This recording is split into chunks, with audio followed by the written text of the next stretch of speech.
Now that we know how to put text on screen, we are going to ask the user questions, and we're going to process their answers and give them back new information as a result.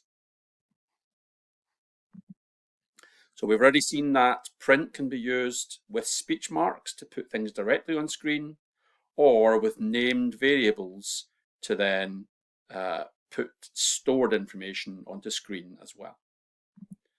I'm going to move on now and have a look at how the input command can be used to store the player's responses before using these.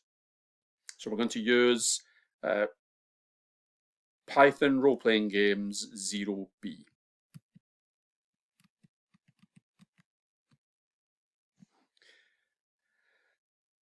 So if I run this code that's been supplied,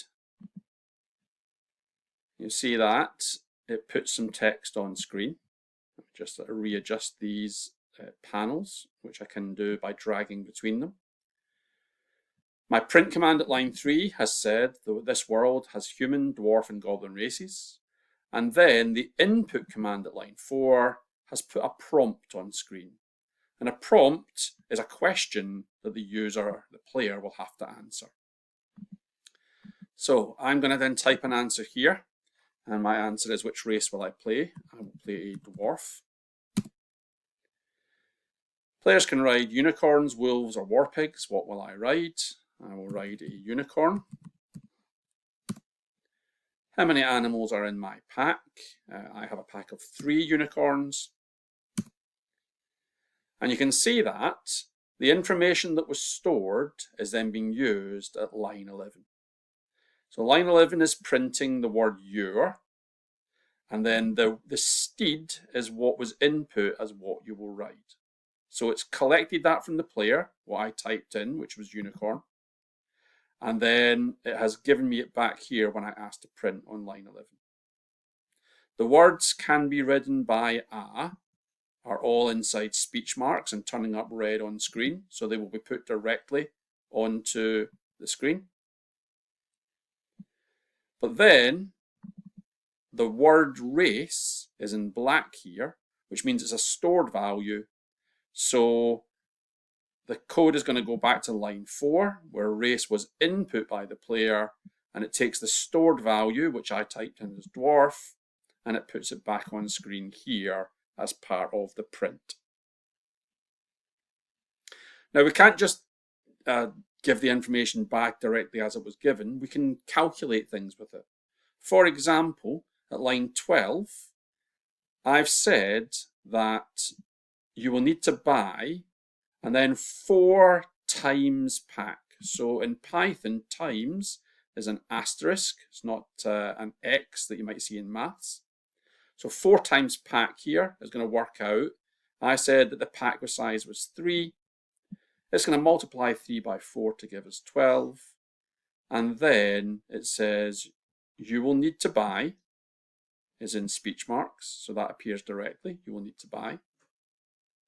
But instead of saying 4 times pack, it calculates the answer and it puts 12 on screen. Then shoes for your is in speech marks, so that goes directly onto screen. But then steed is in black, so that means it's a label for a box. It finds the steed. I'll just stretch this a little bit more. So steed was found at line 7. It was input as what you will ride. And I said unicorn, so the word unicorn is being reused here. So the way we're using input here is we make a named box. We use the input command to collect something from the user, and we give them a prompt question inside the input brackets. We store the value for later use, and then we can print and remember the words that were put in by the user. And I've said words there, but actually if we look at line 9, instead of a word being stored, I use the int command here to turn it into an integer, which makes it a whole number. So when I said how many animals are in your pack, it put in the word 3, but the keyword int here then turned it into the number 3, which can then be used to multiply to give 1 shoe per leg on my animal. We can take things a step further here then. So let's look at how you could do this for yourself. If I said to you, name of steed. Now notice, when I make a box to store things in, I'm not allowed to put any spaces. If I'd said name of steed equals input, what do you call your beast? If I try to run this, it's going to complain. It says there's a syntax error on line 14. And the reason for that is that any named boxes have to be a single word. So if I now put instead name of steed, then it will accept that without any problems. And once I've got the name of the steed, I'm then going to do something with it. I'm going to say print, you are riding a, and then outside of the speech marks, comma, steed, comma, called, comma, name of steed. So at line 14, I'm going to collect from the user something that's prompted by what do you call your beast? And at line 15, I'm going to stitch together a message that includes the type of animal and the name of that animal.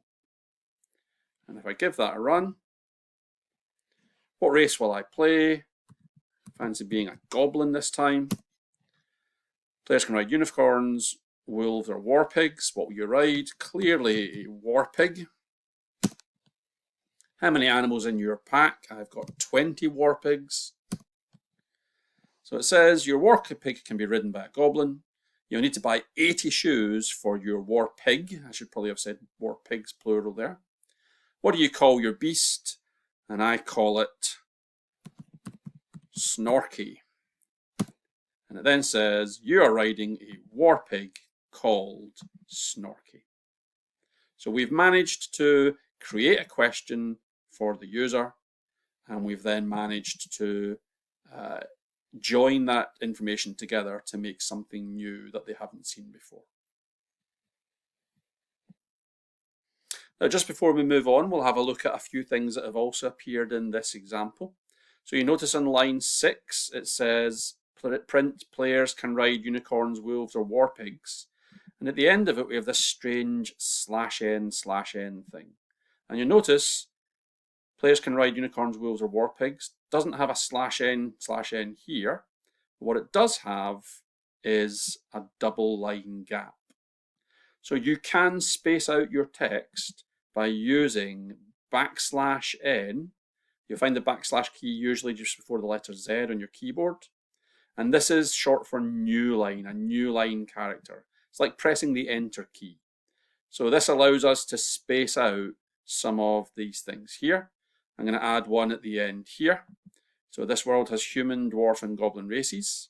And I'm going to put /n/n/n, so 3 new line characters. And the other thing that you might find is sometimes it's worthwhile putting a space after the question mark. When we're using the Raspberry Pi editor and we do an input, it tends to ask for it in a different color on the next line. But in some versions of Python, the answer gets typed in directly after the question. And so sometimes it's rubbing up right against this question mark here. So you'll see here, I've put an extra space there after the question mark, just to leave a gap between the question and what comes next. So if I run this now, notice this time, after my opening statement, there are 1, 2, 3 lines of a gap, and then it asks my question. Which race will I play as? It's always a good idea to test with every possibility. We've already had dwarf and goblin, so I'm going to try out human. Players can ride unicorns, wolves, or war pigs, so I'm going to be a human who rides a wolf. How many animals in your pack? 10. And it says your wolf can be ridden by a human. You need to buy 40 shoes for your wolf. Again, maybe thinking about plural for wolves would have been good there, but we'll find out how to do that in a later episode. What do you call your beast? And my wolf is called Bitey. You are riding a wolf called Bitey. And after the code has run through all of the instructions, there's nothing after line 15, so the program has stopped at that point.